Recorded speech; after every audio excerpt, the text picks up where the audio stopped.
Assalamualaikum warahmatullahi wabarakatuh dan selamat sejahtera. Saya Muhammad bin Muazzam dari kumpulan 2 dan kami akan membincangkan tentang tajuk revolusi industri di Eropah dan kesannya pada kehidupan tanah Melayu.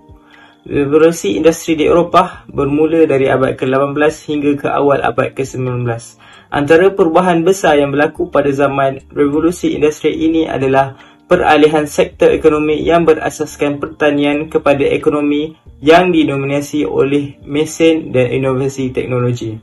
Seterusnya adalah penemuan dan pengenalan kepada mesin wap yang digerakkan melalui arang batu.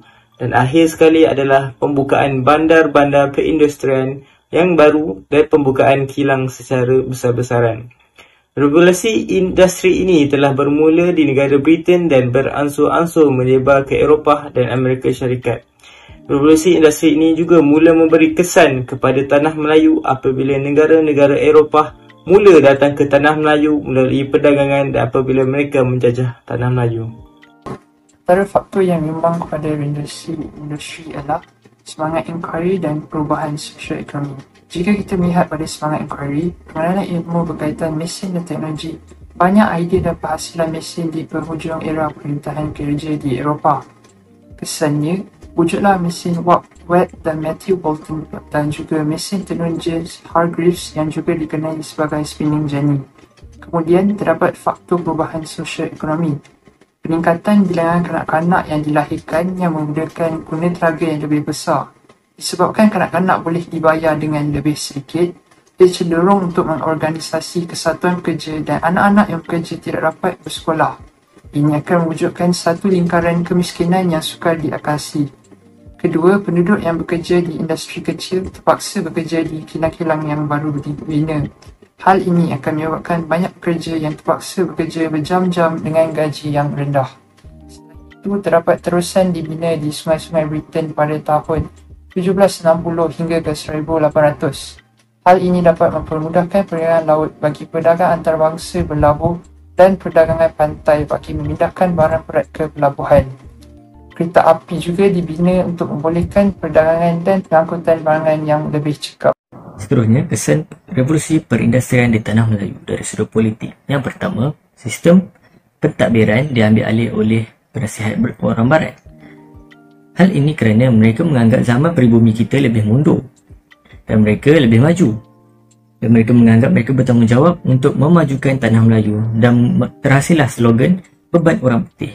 Yang kedua, penukaran sistem feudalism kepada sistem demokrasi, tertubuhnya Dewan Rakyat yang merupakan salah satu daripada Dewan Parlimen di Malaysia yang mengumbarang undang-undang melalui sistem majoriti. Yang ketiga, wujudnya dualism iaitu sistem perundangan sivil dan syariah. Undang-undang British digunakan di Mahkamah Sivil dan undang-undang persekutuan terhad kepada Mahkamah Syariah. Yang keempat, raja sebagai ketua agama Islam dan kuasanya terhad kepada kekeluargaan, pewarisan dan jenayah sahaja. Yang kelima, pemimpin Melayu dilantik sebagai ketua agama dan adat istiadat. Hal ini bertujuan penjajah barat masih memerlukan dan menghargai kepimpinan mereka. Dan sekarang saya akan menerangkan kesan revolusi perindustrian di tanah Melayu dari segi ekonomi. Untuk kesan yang pertama iaitu pengenalan dasar ekonomi yang berbentuk bebas. Dasar ekonomi ini ialah sebuah bentuk perdagangan bebas di mana tiada sebarang campur tangan daripada pihak kerajaan, dan hal ini telah menarik minat ramai pelabur asing daripada negara-negara Eropah lain untuk datang melabur. Kesan yang kedua iaitu pengenalan ekonomi dagangan seperti pertanian dan pelombongan. Pihak British telah membawa masuk beberapa tanaman komersial seperti getah, nenas, teh, tebu dan kopi, juga menggiatkan lagi industri ataupun sektor pelombongan. Untuk kesan yang ketiga, penggunaan alat pertanian yang lebih baik dan teknik pertanian yang lebih moden. Ini dapat dilihat dalam sektor getah di mana pihak British telah memperkenalkan pisau menoreh dan teknik menoreh yang dapat menjaga kualiti getah dan juga pokok getah itu sendiri. Dan kesan yang keempat iaitu permintaan yang terhadap getah yang meningkat.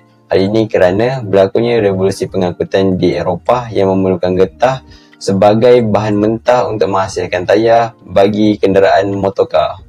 Sekian, terima kasih daripada saya. kesan revolusi perindustrian di Eropah terhadap tanah Melayu dari aspek ekonomi. Okey, terdapat beberapa kesan. Yang pertama adalah perkembangan sistem kesihatan di bandar dan luar bandar di tanah Melayu. Okey, pihak British telah memperkenalkan sistem perubatan moden dengan pembinaan hospital kerajaan yang terawal di Kuala Lumpur dan Taiping.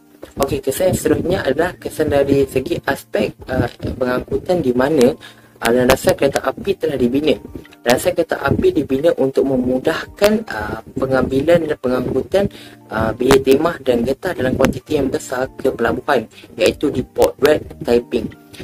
Kesan yang seterusnya adalah dari segi pengangkutan juga, iaitu perkembangan rangkaian jalan raya, di mana jalan raya dulunya adalah The Night, yang dia naik taraf kepada jalan raya untuk memudahkan kenderaan bermotor menggunakannya ke pangkalan sungai untuk mengambil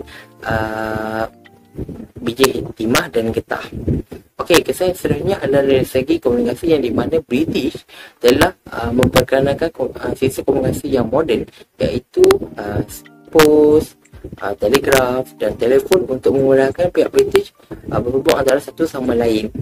Dan kesan yang terakhir apabila pihak British memperkenalkan sistem perubatan, pengangkutan dan juga komunikasi, pihak British telah memperkenalkan sistem mata wang, iaitu memperkenalkan mata wang kertas British kepada negeri-negeri selat untuk memudahkan urusan jual dan beli. Itu sahaja kesan-kesan revolusi perindustrian di Eropah terhadap tanah Melayu dari segi ekonomi. Terima kasih. Baiklah, jadi isi yang terakhir iaitu kesan revolusi industri kepada tanah Melayu. Iaitu yang pertama, pengenalan sekolah vernacular di tanah Melayu.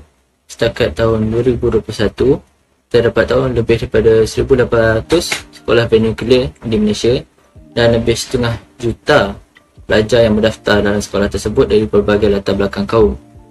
Dan seterusnya, penduduk tanah Melayu diperkenalkan dengan tulisan Rumi. Dan isi yang ketiga ialah kemasukan buruh dari China dan India. Seperti yang kita tahu, ini berkait dengan isi yang keempat, itu dasar pecah dan perintah, iaitu apabila kemasukan buruh dari China dan India, mereka dibahagikan kepada mengikut geografi dan ekonomi kaum masing-masing. Iaitu seperti kita tahu, China kepada bahagian pelombongan dan India kepada estet, dan Melayu lebih kepada sektor pertanian. Dan yang terakhir adalah integrasi budaya barat dalam masyarakat tanah Melayu, iaitu penyerapan budaya dari barat diserap masuk dalam tanah Melayu.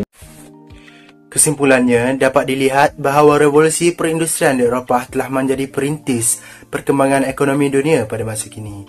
Tanah Melayu atau Malaysia pada hari ini sendiri telah mendapat banyak manfaat secara tidak langsung. Seperti yang kita ketahui, negara banyak kehilangan sumber semula jadi melalui eksploitasi perlombongan biji timah dan emas secara besar-besaran pada ketika itu. Namun tidak dapat dinafikan, penglibatan barat di tanah Melayu juga membawa kesan positif, seperti pengenalan sistem pertanian dan tanaman yang pelbagai. Sebagai contohnya, kelapa sawit dan getah yang diperkenalkan pada kurun ke-20 yang menggantikan tanaman tradisional pada masa itu masih menjadi ekspor penting buat negara pada masa kini.